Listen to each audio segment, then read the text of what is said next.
भैया और बहनों, कल अपने विज्ञान के दूसरे पाठ में सूक्ष्म जीव मित्र एवं शत्रु में सूक्ष्म जीव हमारे लिए किस प्रकार से लाभदायक है उसके बारे में पढ़ा था और सूक्ष्म जीव किसे कहते हैं उसके बारे में पढ़ा था। आज हम उनसे आगे सूक्ष्म जीव हमारे लिए किस प्रकार से हानिकारक है, यानी सूक्ष्म जीव से हमारे को हानियां कौन कौन सी है उसके बारे में पढ़ना शुरू करेंगे। तो पहला हानि है मनुष्य में कारक सूक्ष्म जीव, यानी मनुष्य में हमारे अंदर सूक्ष्म जीव किस प्रकार से रोग के कारक बनते हैं। सूक्ष्म जीव अनेक प्रकार से हानिकारक हैं। कुछ सूक्ष्म जीव मनुष्यों, जंतुओं एवं पौधों में रोग उत्पन्न करते हैं। रोग उत्पन्न करने वाले ऐसे सूक्ष्म जीवों को रोगाणु या रोग कारक कहते हैं। कुछ सूक्ष्म जीव भोजन, कपड़े एवं चमड़े की वस्तुओं को भी संदूषित कर देते हैं। तो मनुष्य में उत्पन्न करने वाले सूक्ष्म जीव श्वास द्वारा, पेयजल एवं भोजन द्वारा हमारे शरीर में प्रवेश करते हैं और संक्रमित व्यक्ति अथवा जंतु के सीधे संपर्क में आने पर भी ये रोग संचरित हो सकते हैं। सूक्ष्म जीवों द्वारा होने वाले रोग ऐसे रोग हैं जो एक संक्रमित व्यक्ति से स्वस्थ व्यक्ति में वायु, जल, भोजन अथवा कायिक संपर्क से द्वारा फैलते हैं। उन्हें संचरणीय रोग कहते हैं, जैसे हैजा, सर्दी, जुकाम, चिकन पॉक्स, क्षय रोग आदि हैं। कुछ कीट एवं जंतु भी ऐसे हैं जो रोग कारक सूक्ष्म जीवों के रोग वाहक का कार्य करते हैं, जैसे घरेलू मक्खी इसका उदाहरण है। मक्खी जब कूड़े एवं जंतु अवशिष्ट पर बैठती है, रोगाणु उसके शरीर से चिपक जाते हैं और जब मक्खी बिना ढके भोजन पर आकर बैठती है तो रोगाणु का स्थानांतरण हो जाता है। जो भी व्यक्ति ऐसा संदूषित भोजन करता है उन्हें बीमार पड़ने की संभावना रहती है। अतः सलाह ये दी जाती है कि भोजन को सदा ढककर ही रखना चाहिए।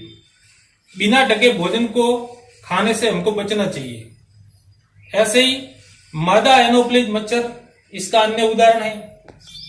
मच्छर प्लेज्मोडियम का भी वाहक है और मादा एंडीज मच्छर जो डेंगू के वायरस का वाहक है।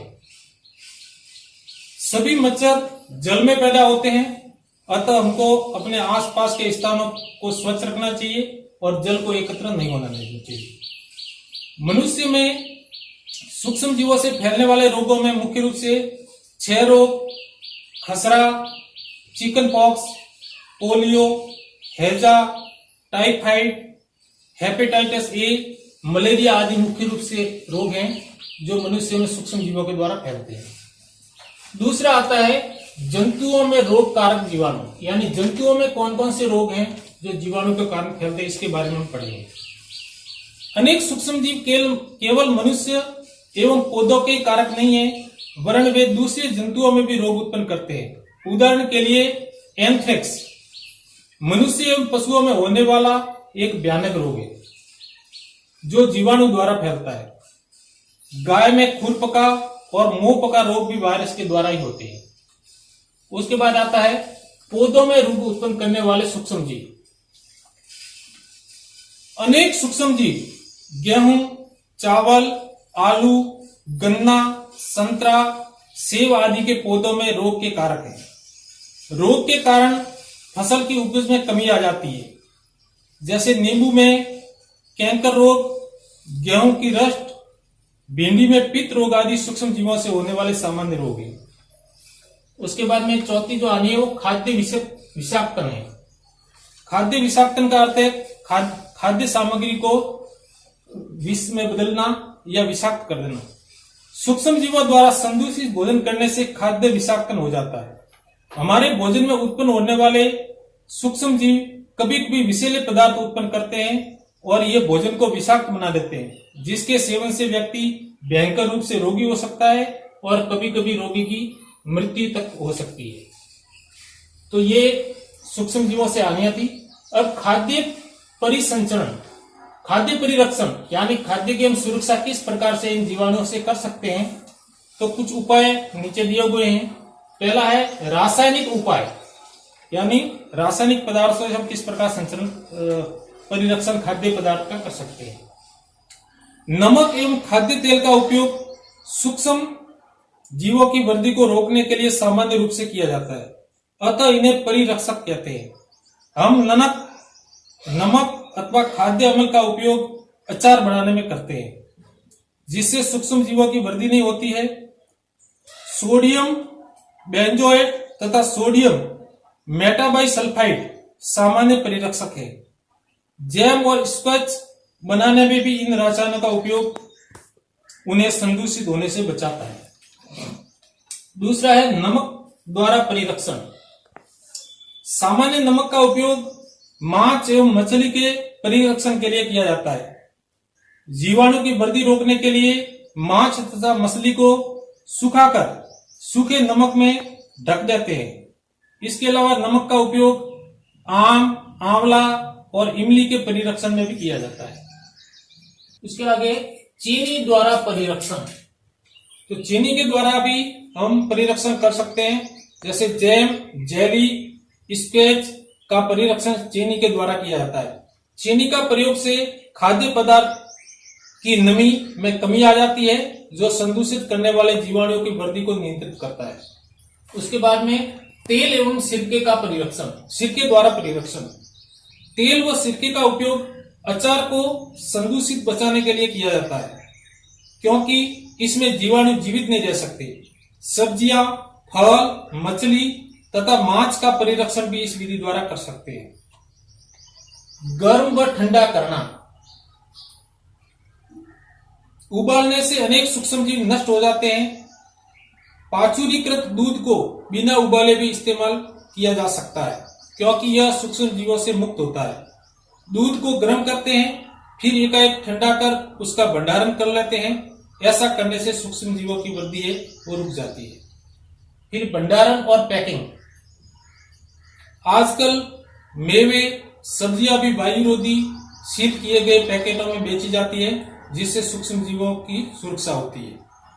उसके बाद में नाइट्रोजन स्थिरीकरण, यानी नाइट्रोजन स्थिरीकरण क्या होता है, इसके बारे में बताता हूं। हमने पिछली कक्षा में पढ़ा है कि राइजोबियम लेग्यूम पौधों की ग्रंथिकाओं में रहते हैं, जैसे सेब, मटर, जो एक सहजीविता है।